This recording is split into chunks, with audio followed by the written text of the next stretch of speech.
All right, we're back with Paul and Barnabas and Lystra and Derbe. Isn't this exciting? We are in the book of Acts, chapter 14.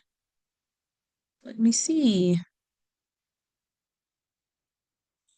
Here we go. After fleeing from Iconium, Paul and Barnabas traveled south to the town of Lystra. You can see it on your map. You can trace the path there. And while they're there, they saw a man sitting who had been lame from birth. And this man, he had been sitting and listening as Paul preached. And Paul looked at him and knew that he had the faith to be healed. So this man, he was crippled. He had never been able to walk. And Paul looked at him and seeing he had the faith to be healed, he says to him in a loud voice, "Stand up straight on your feet." And the man leaped up and walked. And now when the people saw what Paul had done, they started shouting out in their local language, "These men are gods in human form." And they decided that Barnabas was the Greek god Zeus and that Paul was Hermes, and they wanted to worship him.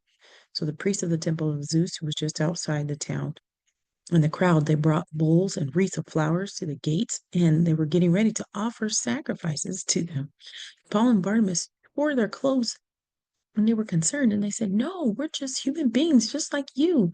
We just came to bring you the good news that you should turn from these worthless things that don't have any meaning, and that you would turn to the living God who made everything. It is the God who sends you rain and gives you food and joyful hearts. That's who you need to worship." And then some of those Jews who had been persecuting them from Antioch and Iconium arrived, and they got together and encouraged the crowd to drag Paul out of town, and they stoned him. And they thought that he was dead. Leaving Paul for dead, they left him outside the city gates, and they had stoned him. Their intent was stoning Paul to death. And Paul lay there like a dead man. And as the believers gathered around him, he got up on his feet and walked back into the town. So the next day, Paul left there. He left with Barnabas, and they headed to the town of Derbe. And in Derbe, Paul and Barnabas preached the good news, and many became Christians.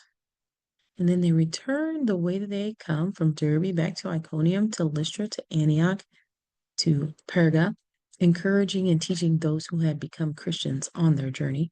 And they reminded them that they would have to suffer hardships for the kingdom of God, and that um, they needed to stand firm in their faith. And Paul and Barnabas appointed leaders, elders in each church, and gave them each a pastor to lead them. And after preaching about Jesus in Perga, they traveled to nearby Italia and boarded on a ship, and they set sail for Seleucia.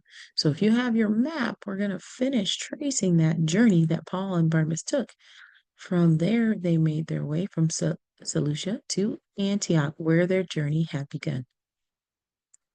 Paul and Barnabas called the church in Antioch together, and they let them know everything that had happened to them. They told them about all the things that had gone on while they were out sharing the gospel, the good news. And they shared how the Gentiles had become followers of Jesus, how many of them had believed.